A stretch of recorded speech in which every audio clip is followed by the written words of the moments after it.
ಮೇವು ಮೆಲುಕು.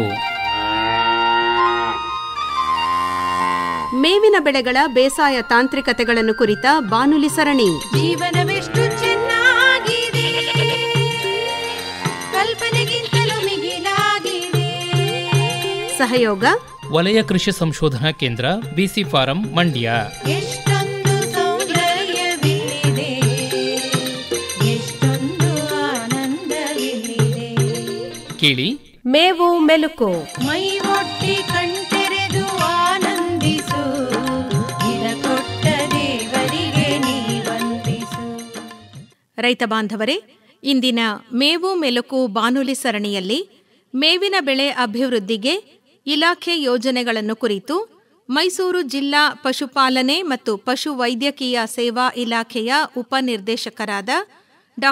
ನಾಗರಾಜ್ ಅವರೊಂದಿಗೆ ಸಂದರ್ಶನವಿದೆ. ಮೈ ಒಟ್ಟಿ ಕಣ್ತೆರೆದು ಆನಂದಿಸು, ಇದ ಕೊಟ್ಟ ದೇವರಿಗೆ ನೀ ವಂದಿಸು. ಡಾಕ್ಟರ್ ನಾಗರಾಜ್ ಅವರೇ, ನಮಸ್ಕಾರ.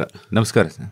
ತಾವು ಇವತ್ತಿನ ದಿವಸ ಪಶುಪಾಲನೆ ಹಾಗೂ ಪಶುವೈದ್ಯಕೀಯ ಸೇವಾ ಇಲಾಖೆ ಮೇವಿನ ಬೆಳೆಯ ಅಭಿವೃದ್ಧಿಗೆ ಸಂಬಂಧಪಟ್ಟಂತೆ ಏನೆಲ್ಲ ಕಾರ್ಯಕ್ರಮಗಳನ್ನು ಹಾಕ್ಕೊಂಡಿದೆ, ಮುಂದಿನ ದಿನಗಳಲ್ಲಿ ಬೇಸಿಗೆ ಬರೋದರಿಂದ ಮೇವಿನ ಸಮಸ್ಯೆ ಉಂಟಾಗದಂತೆ ಯಾವ ರೀತಿ ಮುನ್ನೆಚ್ಚರಿಕೆ ಕ್ರಮಗಳನ್ನು ತಾವು ತೆಗೆದುಕೋತಾ ಇದ್ದೀರಿ, ಮತ್ತು ಮುಂದಿನ ದಿನದಲ್ಲಿ ಮೇವನ್ನು ಯಾವ ರೀತಿ ಸಂರಕ್ಷಣೆ ಮಾಡ್ಕೋಬೇಕು ಮತ್ತು ಯಾವ ರೀತಿ ಉತ್ಪಾದನೆ ಮಾಡ್ಕೋಬೇಕು ಅನ್ನೋದಕ್ಕೆ ಸಂಬಂಧಪಟ್ಟಂತೆ ರೈತರಿಗೆ ಏನೆಲ್ಲ ಸಲಹೆಗಳನ್ನು ನೀಡ್ತಾ ಇದ್ದೀರಿ, ಮತ್ತು ನಿಮ್ಮ ಪಶುಪಾಲನೆ ಹಾಗೂ ಪಶುವೈದ್ಯಕೀಯ ಸೇವಾ ಇಲಾಖೆಯ ಇತರೆ ಅಭಿವೃದ್ಧಿ ಯೋಜನೆಗಳು, ಈ ಎಲ್ಲ ವಿಚಾರಗಳಿಗೆ ಸಂಬಂಧಪಟ್ಟಂತೆ ತಾವು ವಿವರವಾಗಿ ಮಾಹಿತಿಯನ್ನು ನೀಡಬೇಕು.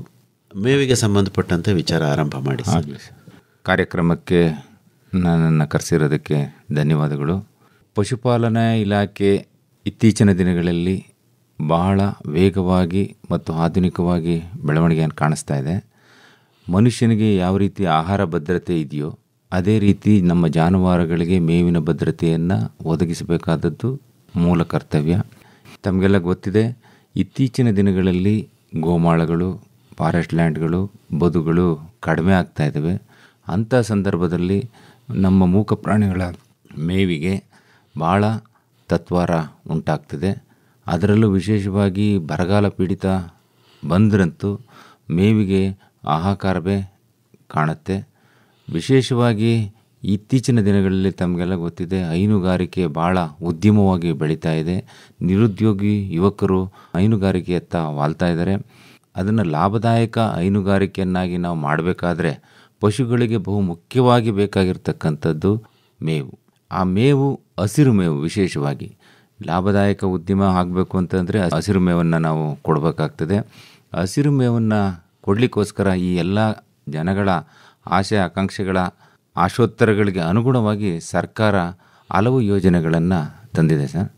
ಈಗ ಕಳೆದ ಸಾರಿ ತಮಗೆಲ್ಲ ಗೊತ್ತಿದೆ, ಮೈಸೂರು ಜಿಲ್ಲೆಯಲ್ಲಿ ಬರಗಾಲ ಬಂತು, ಮೇವಿನ ಕೊರತೆ ತೀವ್ರವಾಗಿ ಕಾಣಿಸ್ತು.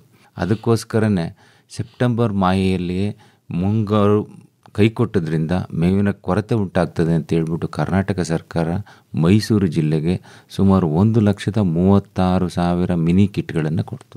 ಅಂದರೆ ಒಂದು ಮಿನಿ ಕಿಟ್ನಲ್ಲಿ 5 kg ಮುಸ್ಕಿನ ಜೋಳ ಇದೆ, ಸೋರ್ಗಮ್ ಇದೆ ಮತ್ತು ಅಲಸಂದೆ ಕಾಳು. ಇದನ್ನು ಸುಮಾರು 1,36,000 ಮಿನಿ ಕಿಟ್ಟನ್ನು ಸುಮಾರು 1,10,000 ರೈತ ಕುಟುಂಬಗಳಿಗೆ ಉಚಿತವಾಗಿ ಅವರ ಮನೆ ಬಾಗಿಲಿಗೆ ನಾವು ಇದನ್ನು ಕೊಟ್ವಿ ಕಳೆದ ವರ್ಷ.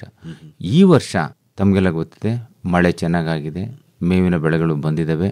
ಆದಾಗ್ಯೂ ಕೂಡ ಮೇವನ್ನು ನಾವು ಹೆಚ್ಚು ಬೆಳ್ಕೋಬೇಕು ಅಂತ ಹೇಳ್ಬಿಟ್ಟು ಏಪ್ರಿಲ್ ಮಾಹೆಯಲ್ಲಿ 13,000 ಮಿನಿ ಕಿಟ್ಗಳನ್ನು ನಾವು ರೈತ ಬಾಂಧವರಿಗೆ ಉಚಿತವಾಗಿ ಕೊಟ್ವಿ. ಅದ್ರ ಜೊತೆಗೆ ಈಗ ಮುಂಗಾರಲ್ಲಿ ಭತ್ತ ಹಾಕಿರ್ತಾರೆ, ರಾಗಿ ಹಾಕಿರ್ತಾರೆ, ಜೋಳ ಹಾಕಿರ್ತಾರೆ. ನಮ್ಮ ಮೇವನ್ನು ಬೆಳೆಸ್ಕೊಳ್ಳೋಕ್ಕೆ ಅವ್ರಿಗೆ ಆಸಕ್ತಿ ಇರಲ್ಲ ಅಂತ ಮನ್ಗಂಡು ಮುಂಗಾರಲ್ಲಿ ಕೊಟ್ಟಿಲ್ಲ. ಮತ್ತು ಈಗ ಡಿಸೆಂಬರ್ ಅಂತ್ಯಕ್ಕೆ ಮತ್ತು ಜನವರಿ ಮೊದಲನೇ ವಾರದಲ್ಲಿ ಮತ್ತೆ ನಮಗೆ ಮೈಸೂರು ಜಿಲ್ಲೆಗೆ 11,000ಕ್ಕೂ ಹೆಚ್ಚು ಮಿನಿ ಕಿಟ್ಗಳು ಬಂದಿದೆ. ಈಗ ಮೇವು ಭತ್ತ ಕಟಾವಾದಾಗ, ರಾಗಿ ಕಟಾವಾದಾಗ ಯಾರು ನೀರಾವರಿ ಸೌಲಭ್ಯ ಇರ್ತದೋ ಅಂಥವರಿಗೆ ಎಲ್ಲ ವರ್ಗದ ಬಡವರಿಗೆ ಅದನ್ನು ಉಚಿತವಾಗಿ ನಾವು ಕೊಡೋ ಒಂದು ವ್ಯವಸ್ಥೆ ಇದೆ. ಕಾರಣವಾದರೂ ಇಷ್ಟೇ, ಜಾನುವಾರುಗಳ ಪೋಷಣೆಯಲ್ಲಿ ಮೇವು ಬಹಳ ಮುಖ್ಯವಾದ ಪಾತ್ರ ವಹಿಸ್ತದೆ. ಅದಕ್ಕೆ ಹೆಚ್ಚಿನ ಆದ್ಯತೆ ಕೊಡಲಿಲ್ಲ ಅಂತ ಹೇಳಿದ್ರೆ ಲಾಭದಾಯಕ ಹೈನುಗಾರಿಕೆಯನ್ನು ಮಾಡಲಿಕ್ಕೆ ಸಾಧ್ಯ ಆಗೋದಿಲ್ಲ. ಅದನ್ನು ಮನಗಂಡು ನಾನು ರೈತ ಬಾಂಧವರಲ್ಲಿ ಒಂದು ಮನವಿ ಮಾಡೋದಿಷ್ಟೇ, ನೀವು ಒಣ ಹುಲ್ಲು ಕೊಡೋದು, ಏನೋ ಒಂದು ವೇಸ್ಟನ್ನು ಕೊಡೋದು, ಅದರಲ್ಲಿ ಪೌಷ್ಟಿಕಾಂಶ ಇರೋದಿಲ್ಲ, ಪೋಷಕಾಂಶಗಳಿರೋದಿಲ್ಲ, ಹಾಲಿನ ಉತ್ಪಾದನೆ ಕಡಿಮೆ ಬರ್ತದೆ, ಅದು ಗರ್ಭ ಕಟ್ಟಲಿಕ್ಕೆ ಸಮಸ್ಯೆ ಆಗ್ತದೆ. ಮುಂದಿನ ದಿನಗಳಲ್ಲಿ ಲಾಭದಾಯಕ ಹೈನುಗಾರಿಕೆಯನ್ನು ಮಾಡಬೇಕಾದ್ರೆ ರೈತ ಬಾಂಧವರು ಒಂದಿಷ್ಟು ಜಮೀನನ್ನು ಮೇವಿನ ಬೆಳೆಯನ್ನು ಬೆಳೆಸಲಿಕ್ಕೋಸ್ಕರನೇ ರಿಸರ್ವ್ ಇಟ್ಕೋಬೇಕು. ಅಂದರೆ ಕನಿಷ್ಠ 5-8% ಆಫ್ ದಿ ಲ್ಯಾಂಡು ಏನು ಕೃಷಿ ಮಾಡ್ತಾರೋ ಅಷ್ಟನ್ನು ಅವರು ಜಾನುವಾರುಗಳ ಮೇವು ಉತ್ಪಾದನೆಗಾಗಿ ರಿಸರ್ವ್ ಇಟ್ಕೊಂಡು ಅಲ್ಲಿ ಮೇವಿನ ಬೆಳೆಗಳನ್ನು ಮಾತ್ರ ಬೆಳಿಬೇಕು. ಮುಸ್ಕಿನ ಜೋಳ ಇರ್ಬೋದು, ಸೋರ್ಗಮ್ ಇರ್ಬೋದು, ಸೂಪರ್ ನೇಪಿಯರ್ ಇರ್ಬೋದು, ಸೂಪಾಬುಲ್ ಇರ್ಬೋದು. ಈ ಥರದ ಮೇವಿನ ಬೆಳೆಗಳನ್ನು ವರ್ಷ ಪೂರ್ತಿ ಹಸಿರು ಮೇವು ಜಾನುವಾರುವಿಗೆ ಲಭ್ಯ ಆಗುವ ರೀತಿಯಲ್ಲಿ ಮೇವಿನ ತಾಕನ್ನು ಅವನ ಜಮೀನಿನಲ್ಲಿ ಬೆಳೆಸ್ಕೋಬೇಕು. ಆಗ ಏನಾಗುತ್ತೆ ಅಂತ ಹೇಳಿದ್ರೆ ಅವನು ಏನು ಇನ್ವೆಸ್ಟ್ ಮಾಡ್ತಾನೆ, ಅಂದರೆ ಸಮತೋಲನ ಆಹಾರ ಖರೀದಿ ಮಾಡಲಿಕ್ಕೆ ಎಷ್ಟು ಕಮ್ಮಿ ಮಾಡ್ತಾನೋ ಅದರಲ್ಲಿ 10-15%, 20% ಇದರಲ್ಲಿ ಈ ಹಸಿರು ಮೇವಿನಿಂದ ಉಳಿಸ್ಬೋದು. ಒಂದು ಹಾಲಿನ ಇಳುವರಿ ಸುಮಾರು 15-20% ಜಾಸ್ತಿ ಆಗ್ತದೆ. ಆರೋಗ್ಯವಂತ ಹಸು ನಮಗಿರ್ತದೆ. ಗರ್ಭದ ಕಟ್ಟಲಿಕ್ಕೆ ಅದು ಯಾವುದೇ ವಿಧವಾದಂಥ ತೊಂದರೆ ಆಗಲ್ಲ. ಮತ್ತು ಪೌಷ್ಟಿಕಾಂಶಗಳು ಯಥೇಚ್ಛವಾಗಿ ಆ ಜಾನುವಾರಿಗೆ ಲಭ್ಯ ಆಗ್ತವೆ. ಸೊ ಇವೆಲ್ಲವನ್ನು ಕಂಡು ಇಲಾಖೆ ನಿರಂತರವಾಗಿ ಮೇವಿನ ಬೀಜ ವಿತರಣೆ ಮಾಡೋದು ಒಂದು ಭಾಗ ಆದರೆ, ಜೊತೆಗೆ ರೈತರಿಗೆ ಉತ್ತೇಜನ ಮಾಡ್ತಾ ಇರ್ತೀವಿ. ಮೇವಿನ ಮರಗಳನ್ನು, ಏಕೆಂದರೆ ಬೇಸಿಗೆ ಕಾಲದಲ್ಲಿ ನೀರು ಕೊರತೆ ಇರ್ತದೆ, ಅಂಥ ಸಂದರ್ಭದಲ್ಲಿ ಮೇವಿನ ಮರಗಳನ್ನು ಬೆಳ್ಕೋಬೇಕು. ಯಾವಪ್ಪ ಅಂತ ಹೇಳಿದ್ರೆ ಸುಬಾಬುಲ್ ಇರ್ಬೋದು, ನುಗ್ಗೆ ಇರ್ಬೋದು, ಆಲ್ವಾಣ ಇರ್ಬೋದು, ಈ ಮಲ್ಬರಿ ಗಿಡಗಳು ಇವು ತೋಟದ ಬದುವಿನಲ್ಲಿ ಬೆಳ್ಕೊಂಡು ಅದನ್ನು ದಿನನಿತ್ಯ ಕಟಾವು ಮಾಡಿ ಜಾನುವಾರುಗಳಿಗೆ ಹಾಕಿದ್ರೆ ಒಂದು ಪಚನಕ್ರಿಯೆ ಚೆನ್ನಾಗಾಗ್ತದೆ, ಹಸಿರು ಮೇವು ಲಭ್ಯ ಆಗ್ತದೆ, ಜೊತೆಗೆ ಆರೋಗ್ಯವಂತ ಹೈನುಗಾರಿಕೆ ಮತ್ತು ಲಾಭದಾಯಕ ಹೈನುಗಾರಿಕೆಯನ್ನು ಮಾಡಲಿಕ್ಕೆ ನಮಗೆ ಸಹಕಾರಿಯಾಗ್ತದೆ ಅನ್ನೋದು ಮುಖ್ಯ. ಈಗ ಮೇವು ಮುಂದಿನ ದಿನದಲ್ಲಿ ಕೊರತೆ ಆಗುತ್ತೋ ಅಥವಾ ಆಗಲ್ಲ ಅನ್ನೋ ಒಂದು ನಿರೀಕ್ಷೆ ಉಂಟಾ ಸರ್? ಖಂಡಿತ ಸರ್. ಮುಂದಿನ ದಿನಗಳಲ್ಲಿ ಈಗ ಗೋಮಾಳ, ನಾನು ಆವಾಗಲೇ ಹೇಳಿದೆ, ಗೋಮಾಳಗಳು ಬರ್ತಾ ಇಲ್ಲ. ಅಲ್ಲಿ ಕುರಿಗಳನ್ನು ಮೇಯಿಸ್ಲಿಕ್ಕಂತೂ ತುಂಬ ಕಷ್ಟ ಇದೆ. ಆ ಕುರಿಗಳನ್ನು ಮೇಯಿಸ್ಲಿಕ್ಕೆ ನೀವು ಚಿತ್ರದುರ್ಗ, ತುಮಕೂರು ಭಾಗದಿಂದ ಮೈಸೂರು ಭಾಗಕ್ಕೆ ಎಲ್ಲಿ ನೀರಾವರಿ ಪ್ರದೇಶ ಇದೆಯೋ ಅಲ್ಲಿಗೆ ಬರ್ತಾರೆ. ಈ ಭಾಗದಿಂದ ಕೊಳ್ಳೇಗಾಲಕ್ಕೆ ಹೋಗ್ತಾರೆ. ಮತ್ತು ರಿಸರ್ವ್ ಫಾರೆಸ್ಟಲ್ಲಿ ಕುರಿಗಳು ಹೋಗ್ಲಿಕ್ಕಾಗಲ್ಲ. ಮತ್ತು ಜಾನುವಾರುಗಳ ಮೇವಿನ ಕೊರತೆ ಖಂಡಿತ ಇರ್ತದೆ. ಹಿಂದೆ ಪ್ರತಿಯೊಂದು ಊರಿನಲ್ಲೂ ಸಹ ಗೋಮಾಳಗಳಿರ್ತಿತ್ತು. ಜಾನುವಾರುಗಳನ್ನು ಅಲ್ಲಿ ಹೋಗಿ ಮೇಯಿಸ್ಕೊಂಡು ಸಂಜೆ ಬಂದು ಮೇವನ್ನು ಹಾಕ್ತಾರೋ ಪದ್ಧತಿ ಇತ್ತು. ಇತ್ತೀಚಿನ ದಿನಗಳಲ್ಲಿ ಗೋಮಾಳಗಳಲ್ಲಿ ಅಷ್ಟು ಹುಲ್ಲಿನ ಸಾಂದ್ರತೆ ಕಡಿಮೆ ಆಗಿದೆ, ಉತ್ಪಾದನೆ ಕಡಿಮೆ ಆಗಿದೆ. ಸೊ ಹಾಗಾಗಿ ನಾವು ಹೆಚ್ಚು ಪ್ರಾಮುಖ್ಯತೆಯನ್ನು ನೀಡಿ ಮೇವನ್ನು ಬೆಳ್ಕೊಂಡ್ರೆ ಮಾತ್ರ, ಅದರ ಇಲ್ಲ ಅಂತ ಅಂದರೆ ಖಂಡಿತ ಮೇವಿಗೆ ತೀವ್ರವಾದ ಕೊರತೆಯನ್ನು ನಾವು ಕಾಣ್ತೀವಿ. ಆಹಾರ ಭದ್ರತೆಗೆ ಯಾವ ರೀತಿ ಇದೆಯೋ ಮೇವಿಗೂ ಸಹ ನಾವು ಹೆಚ್ಚು ಒತ್ತು ಕೊಟ್ಟು, ಹೈನುಗಾರಿಕೆ ಅಂದರೆ ಮೇವಿದ್ದರೆ ಮಾತ್ರ ಹಸು ಸಾಕಾಣಿಕೆಗೆ ಸಾಧ್ಯ. ಮೇವಿಲ್ಲ ಅಂತ ಹೇಳಿದರೆ ಅದು ಉತ್ಪಾದನಾ ವೆಚ್ಚವೂ ಜಾಸ್ತಿ ಆಗ್ತದೆ, ಲಾಭದಾಯಕನೂ ಆಗೋದಿಲ್ಲ, ರೈತರು ಸಂಕಷ್ಟ ಪರಿಸ್ಥಿತಿಗೆ ಹೋಗಬೇಕಾಗ್ತದೆ. ಅಂದರೆ ಮುಂದಿನ ದಿನದಲ್ಲಿ ಆ ಥರ ಏನಾದರೂ ಮೇವಿನ ಅಭಾವ ಬಂದರೆ ಇಲಾಖೆಯಿಂದ ಅಭಿವೃದ್ಧಿ ಕಾರ್ಯಕ್ರಮಗಳನ್ನು ಇಲಾಖೆ ಈಗಾಗಲೇ ಅದನ್ನು ಮುನ್ನೆಚ್ಚರಿಕೆ ಕ್ರಮವಹಿಸಿ ಮೇವಿನ ಬೀಜಗಳನ್ನು ಕಾಲಕ್ಕೆ ರೈತರಿಗೆ ಮೋಟಿವೇಟ್ ಮಾಡಿ ನೀವು ಮೇವಿನ ಬೀಜಗಳನ್ನು ಬೆಳ್ಕೋಬೇಕು ಅಂತ ಕಡ್ಡಾಯವಾಗಿ ಅವ್ರು ಹೇಳ್ತಾರೆ. ಕೆಲವರು ನಾವು ಭತ್ತ ಹಾಕ್ಬಿಟ್ಟಿದ್ದೀವಿ, ಜಾಗ ಇಲ್ಲ ಅಂತ ಹೇಳ್ಬಿಟ್ಟು. ಇದಕ್ಕೆ ನಾನು ಹೇಳೋದು, ಮನವಿ ಮಾಡೋದು ರೈತರಿಗೆ, ಈಗ 1 ಎಕರೆ ಇದ್ದರೆ ಕನಿಷ್ಠ 5-8 ಕುಂಟೆ ಅಷ್ಟು ಅವರು ಈ ಮೇವಿನ ಬೆಳೆಗೆ ರಿಸರ್ವ್ ಇಟ್ಕೊಂಡು ಇಲಾಖೆಯಿಂದ ನೀಡ್ತಕ್ಕಂಥ ಮೇವಿನ ಬೀಜಗಳನ್ನು ಉಚಿತವಾಗಿ ನೀಡ್ತಕ್ಕಂಥ ಬೇವಿನ ಬೀಜವನ್ನು ಬೆಳ್ಕೋಬೇಕು.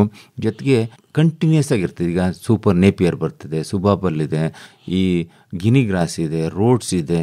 ಇಂಥ ಮೇವಿನ ಬಹುವಾರ್ಷಿಕ ಬೆಳೆಗಳನ್ನು ಅವರ 5-10 ಕುಂಟೆನಲ್ಲಿ ನಿರಂತರವಾಗಿ ಅವ್ರ ನೀರಾವರಿ ಇರತಕ್ಕಂಥ ಪ್ರದೇಶದಲ್ಲಿ ಬಾವಿ ಪಕ್ಕದಲ್ಲೋ ಬೋರ್ವೆಲ್ ಪಕ್ಕದಲ್ಲೋ ಹಾಕ್ಕೊಂಡು ಮೇವು ನಿರಂತರವಾಗಿ ದೊರಕುವ ರೀತಿಯಲ್ಲಿ ಮಾಡಬೇಕು. ಮೇವಿನ ಕೊರತೆ ಇರ್ತದೆ, ಅದಕ್ಕೆ ಕೊರತೆನ ನೀಗಿಸಲಿಕ್ಕೆ ನಾವು ಮುನ್ನೆಚ್ಚರಿಕೆ ವಹಿಸಲೇಬೇಕು. ಕಾಲಕ್ಕೆ ಪಶುಪಾಲನಾ ಇಲಾಖೆ ಹಾಗೆ KMF ಕೂಡ ಮೇವಿನ ಬಿತ್ತನೆ ತುಂಡುಗಳನ್ನು ಕೊಡುವಂಥ ಒಂದು ಪ್ರಯತ್ನ ನಿರಂತರವಾಗಿ ಮಾಡ್ತಾನೆ ಬಂದಿದೆ. ಈಗ ಬೀಜದ ಜೊತೆಗೆ ಬಿತ್ತನೆಯನ್ನು ಕೂಡ ನೀವು ಇಲಾಖೆಯ ಮೂಲಕ ನೀಡುವಂಥ ಪ್ರಯತ್ನ ಮಾಡ್ತೀರಾ ಹೇಗೆ? ಖಂಡಿತ ಸರ್. ಅದಕ್ಕೆ ಈಗ ನಾವು ಮೈಸೂರು ಜಿಲ್ಲೆಯ ವಿಶೇಷವಾಗಿ ರೈತರು ಅದೃಷ್ಟವಂತರು ಅಂತ ಹೇಳ್ಬೋದು.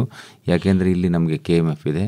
ಅಲ್ಲಿ ಒಂದು ವಿಶೇಷವಾಗಿ ಫಾರ್ಡರ್ ಡೆವಲಪ್ಮೆಂಟ್ಗೆ ಒಂದು ವಿಂಗ್ ಇದೆ.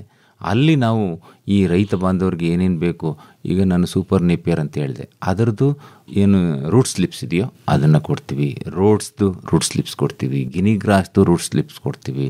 ಅಲ್ಲಿನೂ ಸಹ ನಮ್ಮ ಜೊತೆಗೆ KMFನವರು ಸಹ ರೈತರ ಅಭ್ಯುದಯಕ್ಕಾಗಿ ಮೇವನ್ನು ಬೆಳೆಸ್ಕೊಳ್ಳಿಕ್ಕೆ ಅವರೂ ಸಹ ಉಚಿತವಾಗಿ ಮೇವಿನ ಬೀಜವನ್ನು ಕೊಡ್ತಾ ಇದ್ದಾರೆ. ಪಶುಪಾಲನಾ ಇಲಾಖೆಯೂ ಕೊಡ್ತಾ ಇದೆ.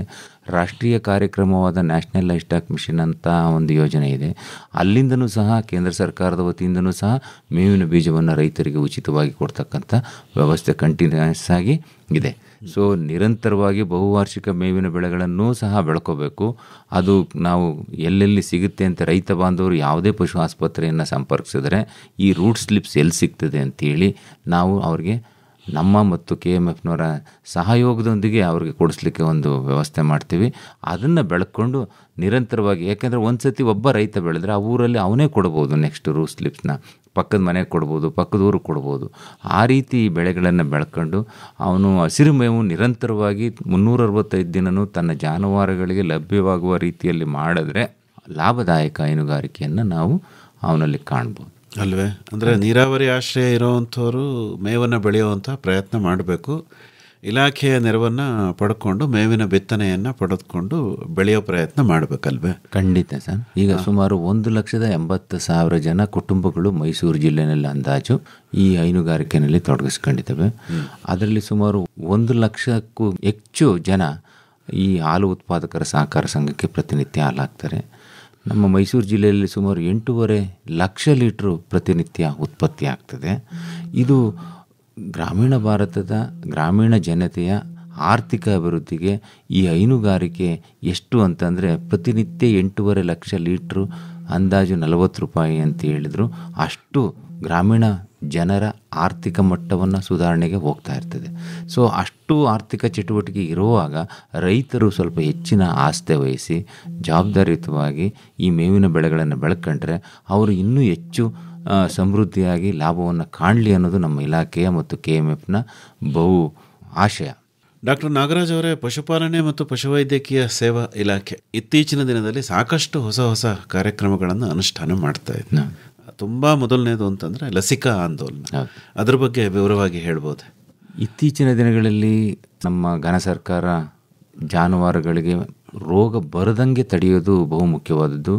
ಕೇಂದ್ರ ಸರ್ಕಾರ ಮತ್ತು ರಾಜ್ಯ ಸರ್ಕಾರಗಳ ಎರಡರಲ್ಲೂ ಸಹಯೋಗದೊಂದಿಗೆ ಲಸಿಕಾ ಅಭಿಯಾನಗಳು ನಿರಂತರವಾಗಿ ನಡೀತಾ ಇದೆ. ಈಗ NADCP ಅಂತ national animal disease control programme ಅಂತ, ಅದರಲ್ಲಿ ಸುಮಾರು 4 ಕಾಯಿಲೆಗಳನ್ನು ರಾಷ್ಟ್ರೀಯ ಕಾರ್ಯಕ್ರಮಗಳಾಗಿ ನಡೆಸ್ಕೊತ ಬಂದಿದ್ದೀವಿ. ಮೊದಲನೇದಾಗಿ ಈ ಕಾಲುಬಾಯಿ ಜ್ವರದ ವಿರುದ್ಧ ಲಸಿಕೆಯನ್ನು ಹಾಕೋದು, ಎರಡನೆಯದಾಗಿ ಕುರಿಗಳಿಗೆ PPR ವಿರುದ್ಧ ಲಸಿಕೆಯನ್ನು ಹಾಕೋದು, ಮೂರನೇದಾಗಿ ಈ ಕಂದು ರೋಗ ಏನು ಹೆಣ್ಣು ಕರುಗಳು 4 ತಿಂಗಳಿಂದ 8 ತಿಂಗಳ ಹೊರಗಡೆ ಇರ್ತಕ್ಕಂಥ ಹೆಣ್ಣು ಮಿಶ್ರತಳಿ ಹಸುಗಳ ಕರುಗಳಿಗೆ ಲಸಿಕೆಯನ್ನು ಹಾಕೋದು, ಬ್ರುಸೆಲ್ಲೋಸಿಸ್ ಅಂದರೆ ಇದು ಮನುಷ್ಯನಿಗೂ ಹರಡುತ್ತೆ.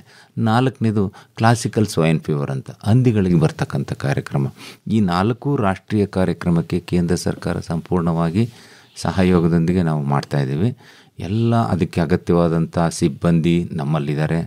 ಕೋಲ್ಡ್ ಚೈನ್ ಅಂದರೆ ಶೀತಲೀಕರಣ ವ್ಯವಸ್ಥೆಯನ್ನು ಸಹ ಭಾಳ ತುಂಬ ಅಚ್ಚುಕಟ್ಟಾಗಿ ಎಲ್ಲ ಗ್ರಾಮೀಣ ಭಾಗದಲ್ಲೂ ಸಹ ಆ ಉತ್ಪತ್ತಿಯಿಂದ ಹಿಡಿದು ಉತ್ಪಾದನೆ ಆಗತಕ್ಕಂಥ ಲಸಿಕೆ ಅದು ಹಸುವಿನ ದೇಹಕ್ಕೆ ತಲುಪುವವರೆಗೂ ಶೀತಲೀಕರಣ ವ್ಯವಸ್ಥೆಯನ್ನು ನಾವು ಮಾಡಿದ್ದೀವಿ.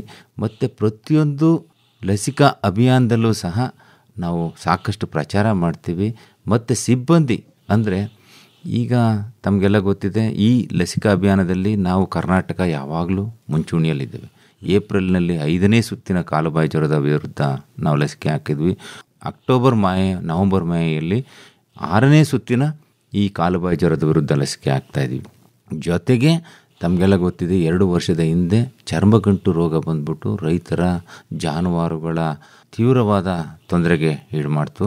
ಅದನ್ನು ಮನಗಂಡು ಕರ್ನಾಟಕ ಸರ್ಕಾರ ನಿರಂತರವಾಗಿ 3 ಬಾರಿ ವರ್ಷಕ್ಕೊಂದ್ಸರಿ ಹಾಕ್ಬೇಕು. ಆ್ಯಕ್ಚುಲಿ ಈ ಸಾರಿ ನಾವು ಜುಲೈನಲ್ಲಿ ಹಾಕಿದರೂ ಕೂಡ ಕೆಲವು ಸಣ್ಣ ಪುಟ್ಟ ಕರುಗಳಿಗೆ ಮತ್ತೆ ಕಾಣಿಸ್ಕೊಳ್ತು ಅಂತ ಹೇಳ್ಬಿಟ್ಟು ನವಂಬರ್ ಡಿಸೆಂಬರ್ ಮಾಯಲ್ಲಿ ಯಾವ್ಯಾವ 3 ತಿಂಗಳಾಗ ಅಂದರೆ ಅದನ್ನು 3 ತಿಂಗಳ ಒಳಗಡೆ ಇರೋ ಕರುಗಳಿಗೆ ನಾವು ಲಸಿಕೆ ಹಾಕಲ್ಲ. ಮೇನಲ್ಲಿ ಅದು 3 ತಿಂಗಳಾಗಿರಲ್ಲ, 1.5 ತಿಂಗಳಾಗಿರುತ್ತೆ, ಆಗಿಟ್ಟಿರ್ತದೆ. ಸೊ ಅದು ಅಕ್ಟೋಬರ್ ತಿಂಗಳಿಗೆ 5 ತಿಂಗಳಾಗಿರ್ತದೆ. ಸೊ ಅಂಥ ಕರುಗಳಿಗೆ ಅದು ರೋಗ ಕಾಣಿಸ್ಕೊಳ್ಳುತ್ತೆ ಅಂತೇಳಿ ಮತ್ತೆ ಕೂಂಬಿಂಗ್ನ ನಾವು ಡಿಸೆಂಬರು ನವಂಬರ್ನಲ್ಲಿ ಮಾಹೆಯಲ್ಲಿ ಮಾಡ್ತಾಯಿದ್ವಿ. ಅದು ನಿರಂತರವಾಗಿ ಪ್ರಕ್ರಿಯೆ ಚಾಲನೆಯಲ್ಲಿರ್ತದೆ. ಜೊತೆಗೆ ನಮ್ಮ ಕುರಿಗಾಯಿಗಳಿಗೆ ಈಗ ಕರಳು ಬೇನೆ ಅಂತ ಇದೆ. ಕುರಿಗಳಿಗೆ ಈ ಸಣ್ಣ ಮುಂಗಾರು ಆಸ್ಪಾಸ್ನಲ್ಲಿ ಇರ್ತಕ್ಕಂಥ ಚಿಗುರು ಬಂದಾಗ, ಹೊಸ ಚಿಗುರನ್ನ ತಿಂದರೆ ಮುಂಗಾರಿನಲ್ಲಿ ಕರಳು ಬೇನೆ ಅಂತ, ಎಂಟಿರೋಟಾಕ್ಸಿಮಿ ಅಂತ ಹೇಳ್ತೀವಿ. ಅದರ ವಿರುದ್ಧ ಲಸಿಕೆ ಮುಂಗಾರು ಬರೋ ಸ್ವರೂಪ ಮೊದಲನೇ ಒಂದು ಲಸಿಕೆ ಹಾಕ್ತೀವಿ. ಮತ್ತು PPR ಹಿಂದೆ ಎಲ್ಲ ತಮಗೆಲ್ಲ ಗೊತ್ತಿದೆ. ಈ PPR ಅಂತಂದರೆ ದೊಡ್ಡ ರೋಗ ಅಂತ ಜಾನುವಾರುಗಳಲ್ಲಿ ಬಾಧಿಸ್ತಿತ್ತು. ಅದು ದೊಡ್ಡ ರೋಗ ಈ ದೇಶದಿಂದ ನಿರ್ಮೂಲನೆ ಆಗಿದೆ. ಅದಕ್ಕೆ ಸಂಬಂಧಪಟ್ಟದ್ದು ಇದು ಅದೇ ಥರದ ಕಾಯಿಲೆ ಇದು ಕುರಿಗಳಲ್ಲಿ ಕಾಣಿಸ್ಕೊಳ್ಳುತ್ತೆ. ಅದನ್ನು ರಾಷ್ಟ್ರೀಯ ಕಾರ್ಯಕ್ರಮವಾಗಿ ಕೇಂದ್ರ ಸರ್ಕಾರ ತೆಗೆದುಕೊಂಡು ಪ್ರತಿ ವರ್ಷ ಶೆಡ್ಯೂಲ್ ಕೊಟ್ಬಿಟ್ಟಿದ್ದಾರೆ. ಆ ಶೆಡ್ಯೂಲ್ ಪ್ರಕಾರ ಆ ಮಾಹೆಯಲ್ಲಿ ಪ್ರತಿ ಕುರಿಗಾಯಿಯ ಮನೆಗೆ ಹೋಗಿ ಪಶುಪಾಲನಾ ಇಲಾಖೆಯ ಸಿಬ್ಬಂದಿ ಲಸಿಕೆಯನ್ನು ಹಾಕಬೇಕು. ಇದು ಕಂಪಲ್ಸರಿ. ಆ ಹಾಕಿದ ಲಸಿಕೆ ಹಾಕಿದನೋ ಇಲ್ವೋ ಅಂತ ಹೇಳ್ಬಿಟ್ಟು ಒಂದು ಪಶುಧನ್ ಆ್ಯಪ್ ಅಂತ ಇರ್ತದೆ.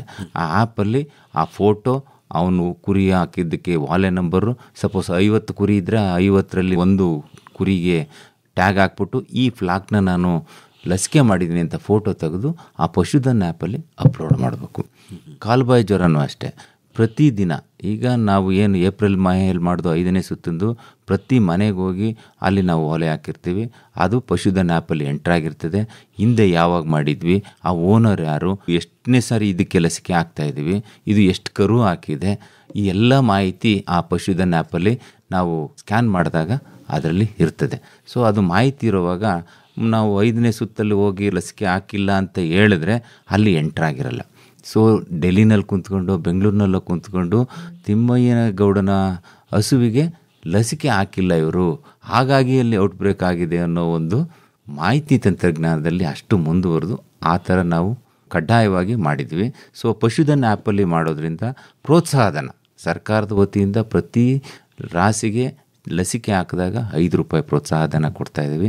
ಅದ್ರ ಜೊತೆಗೆ ನಮ್ಮ KMFನವರು ಸಹ, ಹಾಲು ಒಕ್ಕೂಟಗಳು ಸಹ ಈ ಲಸಿಕೆದಾರರನ್ನ ಪ್ರೋತ್ಸಾಹ ಮಾಡಲಿಕ್ಕೆ ಬೆಳಿಗ್ಗೆ 5 ಗಂಟೆಗೆ ಹೋಗಿರ್ತಾರೆ, ಊಟ ತಿಂಡಿ ಇರಲ್ಲ, ಅಷ್ಟು ಕಷ್ಟಪಟ್ಕೊಂಡು ಮಾಡ್ತಾ ಇರ್ತಾರೆ ಅಂತ ಹೇಳ್ಬಿಟ್ಟು ಅವರು ಪ್ರೋತ್ಸಾಹದಾಯಕವಾಗಿ ಪ್ರತಿ ಲಸಿಕೆಗೆ 2 ರೂಪಾಯಿನ ಕೊಡ್ತಾರೆ. ಸೊ ಒಬ್ಬ ಲಸಿಕೆಯನ್ನು ಹಾಕಿದ್ರೆ ಕನಿಷ್ಠ ಅವರಿಗೆ 7 ರೂಪಾಯಿನ ಇನ್ಸೆಂಟಿವ್ ಆಗಿ ಸರ್ಕಾರ ನಮ್ಮ ಲಸಿಕೆದಾರರಿಗೆ ಕೊಡ್ತದೆ. ಸೊ ಹಾಗಾಗಿ ನ್ಯಾಷನಲ್ ಅನಿಮಲ್ ಡಿಸೀಸ್ ಕಂಟ್ರೋಲ್ ಪ್ರೋಗ್ರಾಮ್ನಲ್ಲಿ ಕಾಲುಬಾಯಿ ಜ್ವರದ ವಿರುದ್ಧ ಲಸಿಕಾ ಅಭಿಯಾನ ಕರ್ನಾಟಕದಲ್ಲಿ ಅತ್ಯಂತ ಯಶಸ್ವಿಯಾಗಿ, ಮೈಸೂರು ಜಿಲ್ಲೆಯಲ್ಲಿ ಇನ್ನೂ ಹೆಚ್ಚು ಯಶಸ್ವಿಯಾಗಿ ನಡೀತಾ ಇದೆ ಸರ್. ಅಂದರೆ ನೋಡಿ, ರೋಗ ಬರೋದಕ್ಕಿಂತ ಮುಂಚಿತವಾಗಿ ತಡೆಗಟ್ಟುವಂತಹ ಒಂದು ಪ್ರಯತ್ನ, ಅಂದರೆ ಸಂಪೂರ್ಣವಾಗಿ ರಾಸುಗಳಲ್ಲಿ ರೋಗ ನಿರೋಧಕ ಶಕ್ತಿಯನ್ನು ಹೆಚ್ಚಿಸಿ ರಾಸುಗಳು ಆರೋಗ್ಯವಾಗಿರುವಂತೆ ಮಾಡುವಂತಹ ಅದ್ಭುತವಾದಂತಹ ಕಾರ್ಯಕ್ರಮ. ಖಂಡಿತ ಸರ್, ಖಂಡಿತ. ಈಗ ಒಳ್ಳೆ ಮೇವು ಕೊಡಬೇಕು, ಅದಕ್ಕೆ ರೋಗ ನಿರೋಧಕ ಶಕ್ತಿ ಜಾಸ್ತಿ ಆಗ್ತದೆ. ಅದಕ್ಕೆ ಲಸಿಕೆಯನ್ನು ಕೊಡಬೇಕು. ಲಸಿಕೆ ಕೊಟ್ಟರೆ ರೋಗ ನಿರೋಧಕ ಶಕ್ತಿ. ಈಗ ಕಾಲುಬಾಯಿ ಜ್ವರ ತಮ್ಮ ಎಲ್ಲರೂ ಕೇಳ್ಬೋದು, ರೈತರನ್ನ ಇಡೀ ರಾಜ್ಯದಲ್ಲಿ ಕಂಡು ಬರ್ತಾನೆ ಇಲ್ಲ. ಮೊದಲು ಔಟ್ಬ್ರೇಕು ರೆಗ್ಯುಲರಾಗಿ ಆಗ್ತಿತ್ತು 6-7 ವರ್ಷಗಳ ಹಿಂದೆ. ಇತ್ತೀಚಿನ ದಿನಗಳಲ್ಲಿ ಕಾಲುಬಾಯಿ ಜ್ವರದ ಪ್ರಕರಣಗಳು ತುಂಬ ವಿರಳಾತಿ ವಿರಳಾಗಿದೆ. ಡಾಕ್ಟರ್ ನಾಗರಾಜ್ ಅವರೇ, ನಿಮ್ಮ ಇಲಾಖೆಯ ಹೆಸರೇ ಹೇಳುವಂತೆ ಪಶುವೈದ್ಯಕೀಯ ಸೇವೆ ನಿಮ್ಮ ಬಹುದೊಡ್ಡ ಕೆಲಸ. ಅದಕ್ಕಾಗಿ ಬಹಳಷ್ಟು ಹೊಸ ರೀತಿಯ ಉಪಕ್ರಮಗಳನ್ನು ಇಲಾಖೆ ತೆಗೆದುಕೊಂಡಿದೆ ಅಲ್ವಾ? ಅದ್ರ ಬಗ್ಗೆ ಸ್ವಲ್ಪ ಹೇಳಿ ಸರ್. ಎಷ್ಟು ಜನ ಸಿಬ್ಬಂದಿ ಇದ್ದೀರಿ, ಎಲ್ಲೆಲ್ಲೆಲ್ಲ ಆಸ್ಪತ್ರೆ ಇದೆ, ಮತ್ತು ಈಗೆಲ್ಲ ಮೊಬೈಲ್ ಯೂನಿಟ್ಗಳು ಕೂಡ ಬಂದಿರಬೇಕು, ಮತ್ತು ಹೊಸ ರೀತಿಯ ಆಪರೇಷನ್ಗಳನ್ನು ಮಾಡುವಂತಹ ಒಂದಷ್ಟು ಪ್ರಯತ್ನಗಳಿಗಾಗಿ ಹೊಸ ಆಸ್ಪತ್ರೆಗಳು ಕೂಡ ಸ್ಥಾಪನೆ ಆಗ್ತಾ ಇದ್ದಾವೆ. ಒಟ್ಟಾರೆ ಯಾವ ತರಹ ಪ್ರಗತಿಯತ್ತ ಸಾಗ್ತಾ ಇದೆ ನಿಮ್ಮ ಇಲಾಖೆ, ಅದ್ರ ಬಗ್ಗೆ ಮಾಹಿತಿಯನ್ನು ನೀಡ್ತಾ ಹೋಗಿ. ಈಗ ಇದು ವೈಜ್ಞಾನಿಕವಾಗಿ ನಾನು ಆವಾಗಲೇ ಹೇಳಿದೆ, ಲಸಿಕೆ ಉತ್ಪತ್ತಿ ಆಗೋದ್ರಿಂದ ಹಸುವಿನ ಬಾಡಿಗೆ ದೇಹಕ್ಕೆ ಸೇರೋವರೆಗೂ ಶೀತಲೀಕರಣ ವ್ಯವಸ್ಥೆ ಅಂತಂದರೆ ತಾಲೂಕು ಲೆವೆಲಲ್ಲಿ ವಾಕಿನ್ ಕೂಲರ್ ಇರ್ಬೋದು, ಹೋಬಳಿ ಮಟ್ಟದಲ್ಲಿ ILRs ಅಂತ, ಮತ್ತು ACB ಅಂತ ಇದೆ, ಆ್ಯಕ್ಟಿವ್ ಕೂಲ್ ಬಾಕ್ಸು. ಆ ಆಸ್ಪತ್ರೆಯಿಂದ ಹಳ್ಳಿಗೆ ತೆಗೆದುಕೊಂಡು ಹೋಗ್ಬೇಕಾದ್ರೂ ಕೂಡ ಆ ACBನಲ್ಲಿ ಚಾರ್ಜರಲ್ಲಿ ಇಟ್ಕೊಂಡು ತೊಗೊಂಡೋಗಿರ್ತೀವಿ. ಸೊ ಇದು ಒಂದು ವಿಧಾನ. ಈ ಎಲ್ಲದಕ್ಕೂ ಇನ್ಫ್ರಾಸ್ಟ್ರಕ್ಚರು ಘನ ಸರ್ಕಾರ ಒದಗಿಸಿದೆ. ಮೊದಲನೇದು, ಪ್ರತಿಯೊಂದು ರಾಸುವಿಗೂ ಲಸಿಕೆ ಹಾಕಬೇಕಾದ್ರೆ ವೈಯಕ್ತಿಕವಾಗಿ ಸಿರಿಂಜು ಮತ್ತು ನೀಡಲು ಪ್ರತಿಯೊಂದಕ್ಕೂ ಕಡ್ಡಾಯವಾಗಿ ಬದಲಾಗಬೇಕು, ಒಂದರಿಂದ ಒಂದು ಇನ್ಫೆಕ್ಷನ್ ಆಗಬಾರ್ದು ಅಂತ. ಇದು ಎರಡನೇದು. ಅಂದರೆ ಸಾಕಷ್ಟು ಹಣವನ್ನು ಸರ್ಕಾರ ಈ ರೋಗವನ್ನು ತಡೆಗಟ್ಟಲಿಕ್ಕೆ ಕೊಡ್ತಾ ಇದೆ. ಜೊತೆಗೆ ಇತ್ತೀಚೆಗೆ ಸಿಬ್ಬಂದಿಗಳ ನೇಮಕಾತಿನೂ ಕೂಡ ಜಾಸ್ತಿ ಆಗಿದೆ. ಸುಮಾರು 400 ಜನ ಪಶುವೈದ್ಯರನ್ನು ಕರ್ನಾಟಕದಲ್ಲಿ ನೇಮಿಸ್ಕೊಂಡ್ರು ಹೊಸದಾಗಿ. ಅದರಲ್ಲಿ ಮೈಸೂರಿಗೆ ಸುಮಾರು 12 ಜನ ಪಶುವೈದ್ಯರನ್ನು ಕೊಟ್ಟರು. ಸುಮಾರು ತಾಂತ್ರಿಕ ಸಿಬ್ಬಂದಿ 15 ಜನ ಕೊಟ್ಟರು. ಸ್ವಲ್ಪ ಡಿ ದರ್ಜೆ ನೌಕರರಿತ್ತು, ಅದನ್ನು ಕೊಟ್ಟರು. ಸೊ ಈ ಪಶುವೈದ್ಯರು ಮತ್ತು ಸಿಬ್ಬಂದಿಯ ಕೊರತೆಯನ್ನು ನೀಗಿಸುವಲ್ಲೂ ಸಹ ಸರ್ಕಾರ ಕ್ರಮ ಕೈಗೊಂಡಿದೆ. ಸೊ ಹಾಗಾಗಿ ಸುಮಾರು 196 ಸಂಸ್ಥೆಗಳು ಮೈಸೂರು ಜಿಲ್ಲೆಯಲ್ಲಿ ಕಾರ್ಯನಿರ್ವಹಿಸ್ತಾ ಇದ್ದಾವೆ. ಆ 196 ಜೊತೆಗೆ ತಮಗೆಲ್ಲ ಗೊತ್ತಿದೆ, ಕಳೆದ ವರ್ಷ ಮಾನ್ಯ ಮುಖ್ಯಮಂತ್ರಿಗಳು ಮತ್ತು ನಮ್ಮ ಪಶುಸಂಗೋಪನಾ ಸಚಿವರು ಈ 1962 ಅನ್ನೋದು ರಾಷ್ಟ್ರೀಯ ಕಾರ್ಯಕ್ರಮದ ಮುಖಾಂತರ ಕೇಂದ್ರ ಸರ್ಕಾರ ಮತ್ತು ರಾಜ್ಯ ಸರ್ಕಾರದ ಸಹಯೋಗದಲ್ಲಿ ಆಂಬ್ಯುಲೆನ್ಸು, ಪಶುಗಳಿಗೆ ಆಂಬ್ಯುಲೆನ್ಸ್ ಇರಲಿಲ್ಲ. ಪ್ರತಿ ಮೈಸೂರು ಜಿಲ್ಲೆಯಲ್ಲಿ 10 ಆಂಬ್ಯುಲೆನ್ಸ್ಗಳು, ಅಂದರೆ ಪ್ರತಿ ತಾಲೂಕಿನಲ್ಲೂ ಒಂದೊಂದರಂತೆ. ಪಿರಿಯಾಪಟ್ಟಣದಲ್ಲಿ ಅದು ತುಂಬ ಹೈನುಗಾರಿಕೆಯಲ್ಲಿ ಹೆಚ್ಚು ತೊಡಗಿಸ್ಕೊಂಡಿರೋದ್ರಿಂದ 2 ಆಂಬ್ಯುಲೆನ್ಸ್ಗಳು ಅಲ್ಲಿ ಕೆಲಸ ಮಾಡ್ತಾಯಿದ್ದಾವೆ. ಇನ್ನು ಉಳಿದಂತೆ ಎಲ್ಲ ತಾಲೂಕಿನಲ್ಲೂ ಸಹ 1962ಗೆ ರೈತ ಕರೆ ಮಾಡಿದ್ರೆ ಅವರ ಮನೆ ಬಾಗಿಲಿಗೆ ಹೋಗಿ ಚಿಕಿತ್ಸೆ ನೀಡುವ ಒಂದು ವ್ಯವಸ್ಥೆ ಇದೆ. 1962 ಈ ಸಂಖ್ಯೆಗೆ ಕರೆ ಮಾಡಿದ್ರೆ ಸಾಕು, ರೈತರ ಮನೆ ಬಾಗಿಲಿಗೆ ಹೋಗಿ ಚಿಕಿತ್ಸೆ ಮಾಡ್ತಾರೆ. ಅದರಲ್ಲಿ ಒಬ್ಬರು ವೈದ್ಯರು ಇರ್ತಾರೆ, ಒಬ್ಬ ತಾಂತ್ರಿಕ ಸಿಬ್ಬಂದಿ ಇರ್ತಾರೆ, ಮತ್ತು ವಾಹನ ಚಾಲಕರು ಕಮ್ ಅಟೆಂಡರ್ ಇರ್ತಾರೆ. ಸೊ ಇಷ್ಟೆಲ್ಲ ಸಿಬ್ಬಂದಿ ಸಕಲ ಔಷಧಿಗಳ ಜೊತೆಗೆ ಆ ಮನೆ ಬಾಗಿಲಿಗೆ ಹೋಗಿ ಉಚಿತವಾಗಿ ಚಿಕಿತ್ಸೆ ಮಾಡಿ ಬರ್ತಕ್ಕಂಥದ್ದು. ಇದು ಸರ್ಕಾರದ ಒಂದು ಕ್ರಮ. ಜೊತೆಗೆ ಅಲ್ಲಿ ಆಗಲಿಲ್ಲ, ಅದಕ್ಕೆ ವಿಶೇಷ ತಜ್ಞತೆ ಇರೋರು ಬೇಕು ಅಂತ ಹೇಳಿದರೆ ಮೈಸೂರು ನಗರದಲ್ಲಿ ಒಂದು ಸೂಪರ್ ಸ್ಪೆಷಾಲಿಟಿ ಇದೆ. ಅಲ್ಲಿ ಆ ಆಸ್ಪತ್ರೆಯಲ್ಲಿ ಗೈನಕಾಲಜಿಸ್ಟ್ ಇದ್ದಾರೆ, ಸರ್ಜನ್ ಇದ್ದಾರೆ. ಅವರು ಅವಶ್ಯಕತೆ ಇದ್ದರೆ ಶಸ್ತ್ರಚಿಕಿತ್ಸೆ ಮಾಡಲಿಕ್ಕೆ, ಮತ್ತು ಏನು ಗರ್ಭ ಕಟ್ಟದೇ ಇರತಕ್ಕಂಥ ಸಮಸ್ಯೆಗಳಿದ್ದರೆ ಈ ಪ್ರಸೂತಿ ತಜ್ಞರು ಅದಕ್ಕೆ ಚಿಕಿತ್ಸೆಯನ್ನು ನೀಡುವ ವ್ಯವಸ್ಥೆ ಇದೆ. ಜೊತೆಗೆ ಎಕ್ಸ್ರೇ ಇದೆ, ಸ್ಕ್ಯಾನಿಂಗ್ ಇದೆ, ಮತ್ತು ಪ್ರಯೋಗಾಲಯಗಳು, ರೋಗಗಳು ಬರ್ದಂಗೆ ರಕ್ತ, ಮಲ, ಮೂತ್ರ ಎಲ್ಲವನ್ನು ಪರೀಕ್ಷೆ ಮಾಡಲಿಕ್ಕೆ, ಸಗಣಿ ಪರೀಕ್ಷೆ ಮಾಡಲಿಕ್ಕೆ ಪ್ರಯೋಗಾಲಯಗಳನ್ನು ಸಹ ಸ್ಥಾಪನೆ ಮಾಡಿದೆ. ಇದು ನಗರ ಪ್ರದೇಶದಲ್ಲಿ ಇದ್ದಷ್ಟೇ ಸಾಲದು ಅಂತ ಈಗ ನಮ್ಮ ಘನ ಸರ್ಕಾರ ಇಂಟೀರಿಯರು HD ಕೋಟೆ, ಹುಣಸೂರು, ಪಿರಿಯಾಪಟ್ಟಣ ಈ ಭಾಗಗಳಲ್ಲೂ ಸಹ ಈ ಪ್ರಯೋಗಾಲಯಗಳನ್ನು ತೆರೀಬೇಕು ಅಂತ ಹೇಳ್ಬಿಟ್ಟು ಹೊಸದಾಗಿ ಮಂಜೂರಾತಿ ಮಾಡಿದೆ. ಅಲ್ಲಿಯೂ ಸಹ ನಾವು ಈ ಪ್ರಯೋಗಾಲಯದಲ್ಲಿ ಏನು ಪರೀಕ್ಷೆ ಮಾಡಬೇಕು, ರಕ್ತ ಇರ್ಬೋದು, ಮೂತ್ರ ಇರ್ಬೋದು, ಇದನ್ನು ಪರೀಕ್ಷೆ ಮಾಡಿ ಅಲ್ಲೇ ಚಿಕಿತ್ಸೆ ಕೊಡೋ ಒಂದು ವ್ಯವಸ್ಥೆ ಆಗ್ತಾಯಿದೆ. ಅಂದರೆ ವೈಜ್ಞಾನಿಕವಾಗಿ ಪಶುಪಾಲನೆ ಜಾಸ್ತಿ ತಾಂತ್ರಿಕತೆಯನ್ನು ಅಳವಡಿಸ್ಕೊಂಡು ಆಧುನಿಕ ಹೈನುಗಾರಿಕೆಗೆ ಹೆಚ್ಚು ಒತ್ತನ್ನು ಕೊಟ್ಟು ತಾಂತ್ರಿಕ ಸಲಹೆಗಳನ್ನು ರೈತರಿಗೆ ಕೊಟ್ಟು ಹೆಚ್ಚು ಲಾಭವನ್ನು ಗಳಿಸಲಿ ಅನ್ನೋದು ಮೂಲ ಧ್ಯೇಯ ಉದ್ದೇಶ. ಅಂದರೆ ಎಲ್ಲೋ ಒಂದು ಕಡೆ ನಾವು ಮುಂಚೆ ಮನುಷ್ಯರಲ್ಲಿ ಇದನ್ನು ಕೇಳ್ತಾ ಇದ್ವಿ.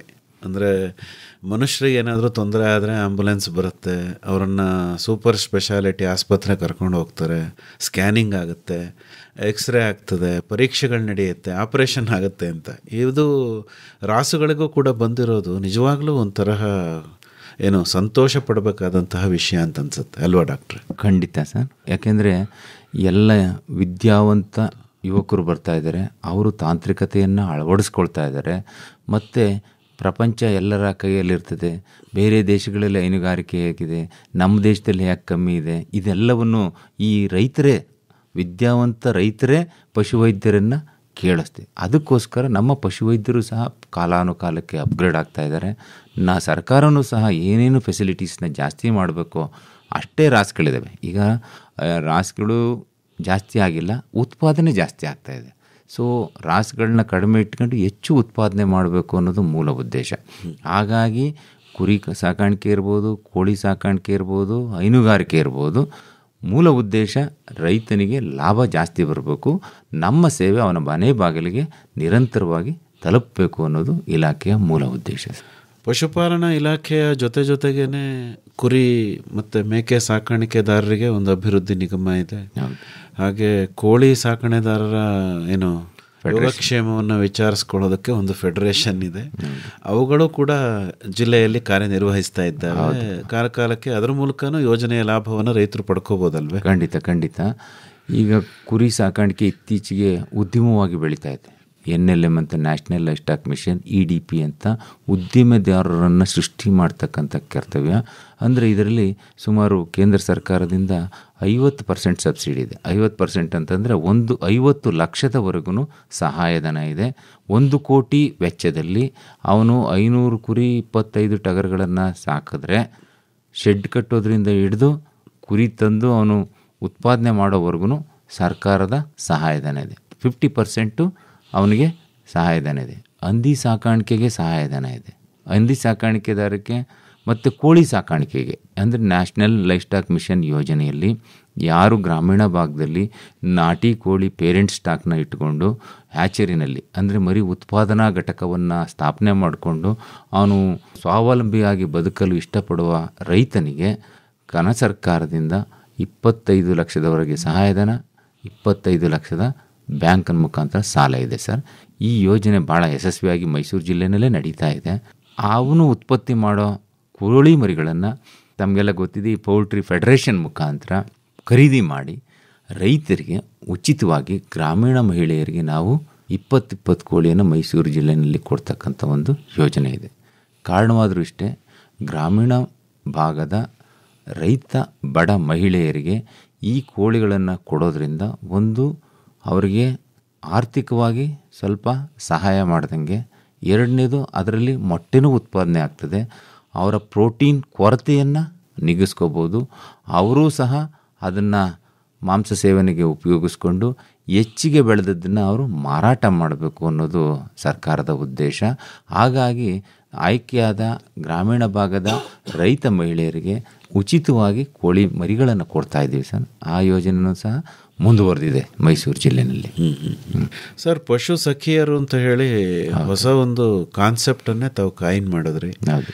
ಅವ್ರಿಗೆಲ್ಲ ವಿಶೇಷವಾದ ತರಬೇತಿಗಳನ್ನು ಕೂಡ ನೀಡಲಾಗಿದೆ. ಅದ್ರ ಬಗ್ಗೆ ಸ್ವಲ್ಪ ಹೇಳಿ ಡಾಕ್ಟ್ರೆ. ಈಗ NRLM ಅಂತ ಒಂದು ಕೇಂದ್ರ ಸರ್ಕಾರದ ಯೋಜನೆ ಇದೆ, ನ್ಯಾಷನಲ್ ರೂರಲ್ ಲೈವ್ಲಿಹುಡ್ ಮಿಷನ್ನಲ್ಲಿ. ಅಲ್ಲಿ ಪಶು ಸಖಿಯರನ್ನು ಗ್ರಾಮ ಪಂಚಾಯತಿಗೆ ಒಬ್ಬರಂತೆ ಆಯ್ಕೆ ಮಾಡಿರ್ತಾರೆ. ಅವರನ್ನು ಆಯ್ಕೆ ಮಾಡಿ ಪಶುಪಾಲನಾ ಇಲಾಖೆ ವಶಕ್ಕೆ ಕೊಟ್ಟಿರ್ತಾರೆ. ಆ ಪಶುಪಾಲನಾ ಇಲಾಖೆ ವಶಕ್ಕೆ ಕೊಟ್ಟಾಗ ನಾವು ಅವರನ್ನು 3 ಹಂತದಲ್ಲಿ, ಮೈಸೂರು ಜಿಲ್ಲೆಯಲ್ಲಿ ಸುಮಾರು 256 ಗ್ರಾಮ ಪಂಚಾಯತಿ ಇದ್ದಾವೆ, 256 ಪಶು ಸಖಿಯರು ಕೆಲಸ ಮಾಡ್ತಾಯಿದ್ದಾರೆ. ಅವರಿಗೆ 3 ಹಂತದಲ್ಲಿ ನಾವು ತರಬೇತಿಯನ್ನು ನಮ್ಮ JSS ಸುತ್ತೂರು ಮಠದಲ್ಲಿ ವಾಸ್ತವ ಅಲ್ಲೇ ಇಟ್ಟು ಅವರಿಗೆ ಒಂದೊಂದು ವಾರಕ್ಕೆ ಅವರು ತರಬೇತಿಯನ್ನು ಕೊಟ್ಟಿದ್ದೀವಿ ಸರ್. ಅವರ ಉದ್ದೇಶ ಇಷ್ಟೇ, ಸರ್ಕಾರದ ಉದ್ದೇಶ ಪಶುಪಾಲನೆಯಿಂದ ಅಳವಡಿಸಲಾಗುವಂಥ ಹೊಸ ತಾಂತ್ರಿಕತೆಯನ್ನು ರೈತರಿಗೆ ಮುಟ್ಟಿಸ್ಬೇಕು. ಸಪೋಸ್ ಜೋಳ ಬಂತು, ರೈತರಿಗೆ ತಿಳಿಸ್ಬೇಕು. ಲಸಿಕೆ ಮಾಡ್ತೀವಿ ನಿಮ್ಮೂರಿನಲ್ಲಿ ನಾಳೆ ಅಂತ ಅದನ್ನು ತಿಳಿಸ್ಬೇಕು. ಸಣ್ಣ ಪುಟ್ಟ ಜಂತುನಾಶಕ ಔಷಧಿ ಏನಾದರೂ ಆ ಕರುಗಳಿಗೆ ಕೊಡಬೇಕಾದ್ರೆ ಕೊಡಬೇಕು. ಸೊ ಇಲ್ಲಿಂದ ಹೊಸ ರಬ್ಬರ್ ಮ್ಯಾಟ್ ಬಂದಿದೆ, ನಾವು ಕೊಡಬೇಕು. ಮೇವು ಕಟಾವು ಯಂತ್ರ ಬಂದಿದೆ, ನಿಮಗೆ ಕೊಡ್ತೀವಿ ಅಂತ ರೈತರಿಗೆ ಇಲಾಖೆಯಿಂದ ಆಗುವ ಸವಲತ್ತುಗಳ ವಿತರಣಾ ಕಾರ್ಯಕ್ರಮದಲ್ಲಿ ಅವರು ಕೊಂಡಿಯಾಗಿ ಕೆಲಸ ಮಾಡಬೇಕು. ಅದೇ ಆ ಕಡೆಯಿಂದ ಅವರು ಇರ್ತಕ್ಕಂಥ ವಾಸ ಇರ್ತಕ್ಕಂಥ ಗ್ರಾಮದಲ್ಲಿ ಅಥವಾ ಅವ್ರಿಗೆ ವಹಿಸಿರುವಂಥ ಪಂಚಾಯತಿ ವ್ಯಾಪ್ತಿನಲ್ಲಿ ಯಾವುದಾದ್ರೂ ಕಾಯಿಲೆಗಳು ಕಂಡು ಬಂದರೆ, ಹುಲ್ ಬಣ್ಸಿದ್ರೆ ಕಾಲ್ಬಾಯಿ ಜ್ವರ ಇರ್ಬೋದು, ಮತ್ತು ಚರ್ಮಗಂಟು ಕಾಯಿಲೆ ಇರ್ಬೋದು, ಕೂರಿಗಳಿಗೆ ಕರಳುಬೇನೆ ಇರ್ಬೋದು, ಅದನ್ನು ಕೂಡಲೇ ಬಂದು ರೈತರು ತಿಳಿಸೋದಕ್ಕೆ ಮೊದಲೇ ನಮ್ಮ ಪಶುವೈದ್ಯರಿಗೆ ತಿಳಿಸಿದರೆ ನಾವು ಮುನ್ನೆಚ್ಚರಿಕೆಯಾಗಿ ಕೂಡಲೇ ಕ್ರಮ ವಹಿಸಲಿಕ್ಕೆ ಅನುಕೂಲ ಆಗ್ತದೆ. ಈ ಪಶು ಸಖಿಯರು ಇಲಾಖೆ ಮತ್ತು ಸಾರ್ವಜನಿಕರು ಗೋಪಾಲಕರ ಮಧ್ಯೆ ಸಂಪರ್ಕ ಕೊಂಡಿಯಾಗಿ ಉತ್ತಮ ರೀತಿಯಲ್ಲಿ ಕೆಲಸ ಮಾಡ್ತಾ ಇದ್ದಾರೆ ಸರ್. ಅವರನ್ನು ನಾವು ಈಗ ಗಣತಿ ಮಾಡ್ತಾ ಇದ್ದಾರೆ, ಅದನ್ನು ತಗೋತಾ ಇದ್ದೀವಿ. ಸೆನ್ಸಸ್ ನಡೀತಾ ಇದೆ. ಮತ್ತೊಂದು ವಿಚಾರ ಬಹುಮುಖ್ಯವಾದದ್ದು, 21ನೇ ಜಾನುವಾರು ಗಣತಿ ಮೈಸೂರು ಇಡೀ ದೇಶಾದ್ಯಂತ ನಡೀತಾ ಇದೆ. ಅದು ನಾವು ಡಿಸೆಂಬರ್ ಇಂದ ಶುರು ಮಾಡಿದ್ದೀವಿ. ಸೊ ಫೆಬ್ರವರಿ ಅಂತ್ಯದವರೆಗೂ ಅದು ಮುಂದುವರಿಯುತ್ತೆ.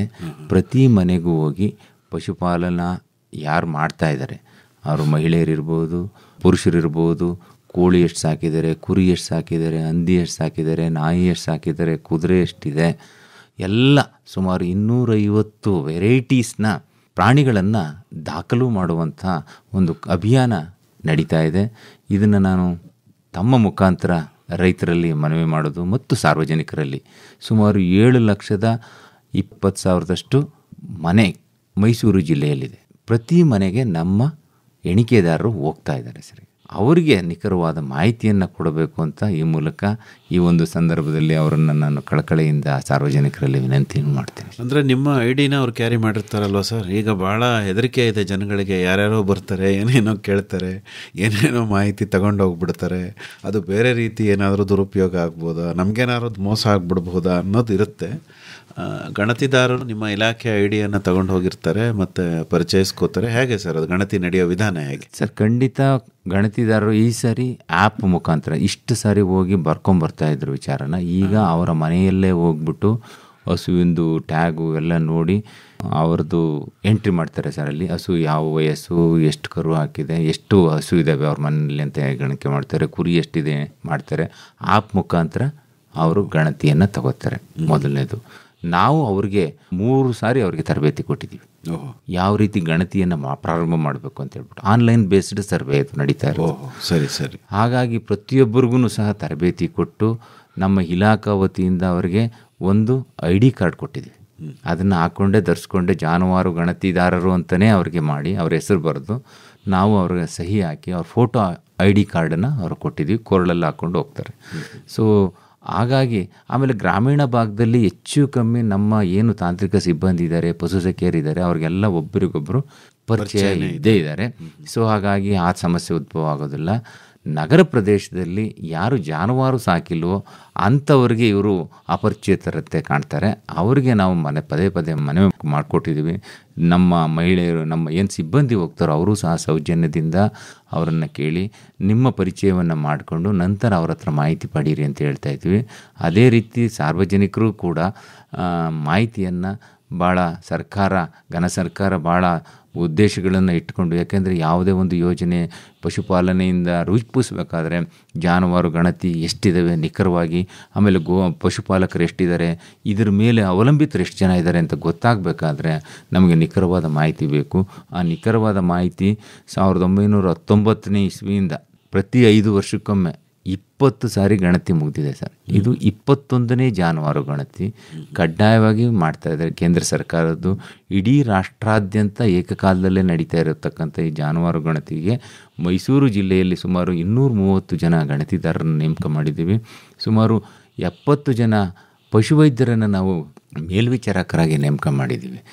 ಹಾಗಾಗಿ ಯಾವ ನಿಖರವಾದ ಸ್ಪಷ್ಟವಾದ ನಾವು ಮಾಹಿತಿಯನ್ನು ಸಂಗ್ರಹಣೆ ಮಾಡ್ತೀವಿ. ಆ ದಿಕ್ಕಿನಲ್ಲಿ ನಾವು ಇಲಾಖೆ ಮುನ್ನುಗ್ತಾ ಇದೆ. ಅಂದರೆ ಈ ಬಾರಿನೇ ಪ್ರಪ್ರಥಮ ಬಾರಿಗೆ ಆನ್ಲೈನ್ ಗಣತಿ ನಡೀತಾ ಇರೋದು? ಹೌದು. ಇದುವರೆಗೂ ಆಫ್ಲೈನ್ ಬರ್ಕೊಬಂದು ಬುಕ್ಕಲ್ಲಿ ಮಾತ್ರ ಬರೀತಾ ಇದ್ರು. ಈ ಸಾರಿ ಮಾತ್ರ ಆ್ಯಪ್ ಮುಖಾಂತರ ಆನ್ಲೈನ್ ಗಣತಿ ನಡೀತಾ ಇದೆ. ಆ ಕ್ಷಣದಲ್ಲೇ ಅದು ಅಪ್ಲೋಡ್ ಆಗ್ತದೆ. ನೀವು ನಿಮ್ಮ ಕಚೇರಿಯಲ್ಲೇ ಕೂತ್ಕೊಂಡು ಅದನ್ನು ವೀಕ್ಷಣೆ ಮಾಡ್ತಾರೆ. ಈಗ ಮೇಲ್ವಿಚಾರಕರು ಅವನು ಸರಿಯಾಗಿ ಸಪೋಸು ಕೆಲವು ಪಾಣಿಗಳು ಇಲ್ಲಿಲ್ಲ, ಮಿಥುನು ಮತ್ತು ಹ್ಯಾಕ್ ಅಂತ, ಅದನ್ನು ಎಂಟ್ರಿ ಮಾಡಿಬಿಟ್ಟಿದ್ದಾರೆ.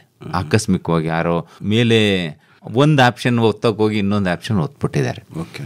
ಸೊ ಅದನ್ನು ನಮ್ಮ ಸೂಪರ್ವೈಸರು ಡಿಲೀಟ್ ಮಾಡ್ತಾರೆ. So you are wrongly entered ಅಂತ ಹೇಳ್ಬಿಟ್ಟು. ಸೊ ಇಷ್ಟು ನಿಖರವಾದ ಪ್ರತಿನಿತ್ಯ ಅದನ್ನು ಮಾನಿಟರ್ ಮಾಡಿಕೊಂಡು ನಾವು ಗಣತಿಯನ್ನು ಮಾಡಿಸ್ತಾ ಇದ್ದೀವಿ. ಎಲ್ಲ ಫೆಬ್ರವರಿ ಅಂತ್ಯದವರೆಗೂ ನಡೀತಾ ಇದೆ. ಅಂದರೆ ಡಿಸೆಂಬರಿಂದ ಆರಂಭ ಆಗಿದೆ, ಫೆಬ್ರವರಿ ಅಂತ್ಯದವರೆಗೂ ನಡೀತದೆ. ಪ್ರತಿನಿತ್ಯ 50ರಿಂದ 60 ಮನೆ ಮಾಡಲಿಕ್ಕೆ ಅಷ್ಟೇ ಸಾಧ್ಯ ಆಗೋದು. ಯಾಕೆಂದರೆ ಸುಮಾರು 250 ಕಾಲಮ್ಗಳಿದ್ದಾವೆ. ಅಷ್ಟು ಮಾಹಿತಿಯನ್ನು ಅವರು ಸಂಗ್ರಹಿಸಬೇಕಾಗತ್ತೆ. ಜಾನುವಾರುಗಳು ಇರ್ತಕ್ಕಂಥ ಮನೆಯಲ್ಲಿ ಪೂರ್ಣ ಪ್ರಮಾಣದಲ್ಲಿ, ಆಮೇಲೆ ಬೀದಿ ನಾಯಿಗಳಿರ್ತಕ್ಕಂಥ ಅದನ್ನು ಸಹ ನಾವು ಎಂಟ್ರಿ ಮಾಡ್ತೀವಿ. ಜೊತೆಗೆ ಪ್ಯಾಸ್ಚರಲ್ಸು ಏನು ಅಲೆಮಾರಿಗಳಿದಾರೋ ಪ್ರಥಮ ಬಾರಿಗೆ ಅವರದನ್ನು ಸಹ ನಾವು ಗಣತಿಯನ್ನು ಮಾಡ್ತಾಯಿದ್ದೀವಿ. ಅಲೆಮಾರಿಗಳೆಲ್ಲಿದ್ದಾರೆ ತಮಗೆಲ್ಲ ಗೊತ್ತಿದೆ. ಊರಿಂದ ಆಚೆ ಕುರಿ ಸಾಕೊಂಡಿರ್ತಾರೆ, ಕುರಿಗಳನ್ನು ಹೊಡ್ಕೊಬಂದಿರ್ತಾರೆ, ಕತ್ತೆಗಳನ್ನು ಹೊಡ್ಕೊಬಂದು ಹಾಲು ಮಾರ್ತಾ ಇರ್ತಾರೆ, ಕೋಲೆ ಬಸವನ್ನು ಹಿಡ್ಕೊಬಂದು ಬೇರೆ ಕಡೆಯಿಂದ ಬಂದಿರ್ತಾರೆ. ಅವರೆಲ್ಲರ ಗಣತಿಯನ್ನು ಸಹ ಈ ಸಾರಿ ನಾವು ಸರ್ಕಾರ ಮಾಡ್ತಾ ಇದ್ದೀವಿ. ಅಂದರೆ ವಿಶೇಷವಾಗಿ ಈಗ ಕತ್ತೆಗಳನ್ನು ಹಿಡ್ಕೊಂಬಂದು ಹಾಲು ಮಾರೋದು ಒಂದು ಪ್ರವೃತ್ತಿ ಜಾಸ್ತಿ ಆಗ್ಬಿಟ್ಟಿದೆ ಎಲ್ಲ ಕಡೆಗಳಲ್ಲಿ. ಹೌದು. ಅದನ್ನು ಕೂಡ ತಾವು ಗಣತಿಯಲ್ಲಿ ಈ ಬಾರಿ ಸೇರಿಸ್ಕೋಬೇಕು ಅಂತಿದ್ದೀರಿ. ಕತ್ತೆ ಮರೋರು, ಕೋಲೆ ಬಸ್ಸು ತಗೊಂಬರೋರು, ಮತ್ತು ಮೈಗ್ರೇಟರಿ ಪೀಪಲ್ಸು, ಬೇರೆ ಬೇರೆ ಕಡೆಯಿಂದ ಬರ್ತಕ್ಕಂಥವ್ರು, ಇವರೆಲ್ಲರೂ ನಾವು ಗಣತಿಯನ್ನು ಮಾಡ್ತಾ ಇದ್ದೀವಿ. ಓಕೆ. ಅಂತಿಮವಾಗಿ ಏನಾದರೂ ಹೇಳೋಕೆ ಇಷ್ಟಪಡ್ತೀರಿ? ಪಶುಪಾಲನೆ ಲಾಭದಾಯಕವಾಗಲಿ, ರೈತರ ಬದುಕು ಹಸನಾಗಲಿ ಅನ್ನೋದು ಮೂಲ ಉದ್ದೇಶ. ಪಶುಪಾಲನಾ ಇಲಾಖೆ ಎಲ್ಲ ರೈತರ ಸೇವೆಗೆ ಸದಾ ಸಿದ್ಧವಾಗಿರ್ತದೆ. ಇತ್ತೀಚಿನ ನಾವು ಸುಮಾರು 196 ಸಂಸ್ಥೆಗಳ ಮುಖಾಂತರ 10 ಆಂಬ್ಯುಲೆನ್ಸ್ಗಳ ಮುಖಾಂತರ ನಿರಂತರವಾಗಿ ನಾವು ಸೇವೆಯನ್ನು ಕೊಡ್ತಾ ಇದ್ದೇವೆ. ಮತ್ತು ಇರ್ತಕ್ಕಂಥ ಎಲ್ಲ ಸವಲತ್ತುಗಳನ್ನು ರೈತ ಬಾಂಧವರು ಉಪಯೋಗಿಸ್ಕೋಬೇಕು.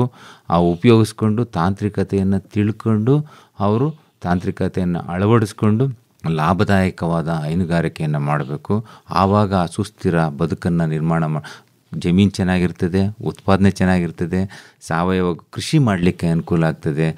ಹಸುವಿನಿಂದ ಪ್ರತಿಯೊಂದು ಉತ್ಪನ್ನವೂ ಸಹ ಅಮೂಲಾಗ್ರ, ತೊಪ್ಪೆ ಸಗಣಿ ಇರ್ಬೋದು, ಮೂತ್ರ ಇರ್ಬೋದು, ಅವೆಲ್ಲವೂ ತಮ್ಮ ಸಾವಯವ ಕೃಷಿಗೆ ಅನುಕೂಲ ಆಗ್ತದೆ.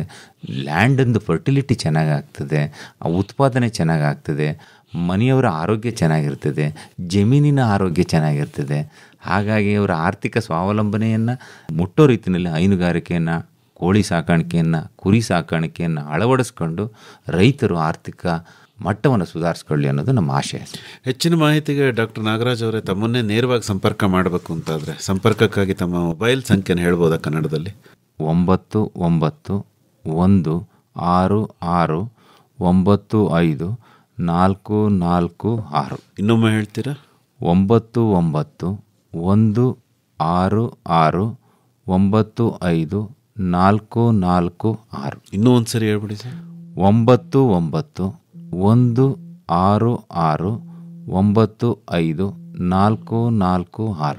ಒಳ್ಳೆಯದು ಡಾಕ್ಟರ್ ನಾಗರಾಜ್ ಅವರೇ, ಇದುವರೆಗೂ ಪಶುಪಾಲನೆ ಹಾಗೂ ಪಶುವೈದ್ಯಕೀಯ ಸೇವಾ ಇಲಾಖೆ ಮೇವಿನ ಅಭಿವೃದ್ಧಿ ಹಾಗೂ ವಿವಿಧ ಅಭಿವೃದ್ಧಿ ಕಾರ್ಯಕ್ರಮಗಳನ್ನು ಯಾವ ರೀತಿ ಮಾಡ್ತಾ ಇದೆ ಅನ್ನೋದ್ರ ಬಗ್ಗೆ ಬಹಳ ಸೊಗಸಾಗಿ ಮಾಹಿತಿಯನ್ನು ನೀಡಿದ್ರಿ. ವಂದನೆಗಳು, ನಮಸ್ಕಾರ. ತಮಗೂ ಕೂಡ ಧನ್ಯವಾದಗಳು. ಮೈ ಒಟ್ಟಿ ಕಣ್ತೆರೆದು ಆನಂದಿಸು, ಇದ ಕೊಟ್ಟ ದೇವರಿಗೆ ನೀ ವಂದಿಸು.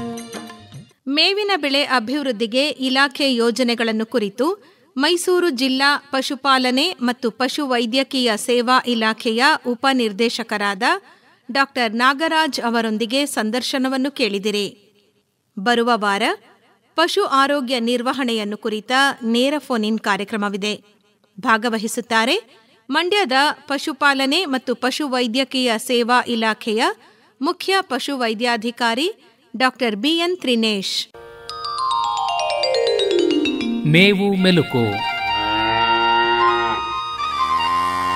ಮೇವಿನ ಬೆಳೆಗಳ ಬೇಸಾಯ ತಾಂತ್ರಿಕತೆಗಳನ್ನು ಕುರಿತ ಬಾನುಲಿ ಸರಣಿ ಕೇಳಿದಿರಿ. ಜೀವನವೆಷ್ಟು ಚೆನ್ನಾಗಿದೆ, ಕಲ್ಪನೆಗಿಂತಲೂ ಮಿಗಿಲಾಗಿದೆ. ಸಹಯೋಗ ವಲಯ ಕೃಷಿ ಸಂಶೋಧನಾ ಕೇಂದ್ರ ವಿಸಿ ಫಾರಂ ಮಂಡ್ಯ.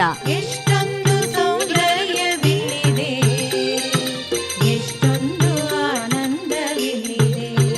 ಸಂಕಲನ ಆರ್ ಲೋಕೇಶ್ವರಿ, ನಿರ್ಮಾಣ ಎನ್ ಕೇಶವಮೂರ್ತಿ. ಮೈ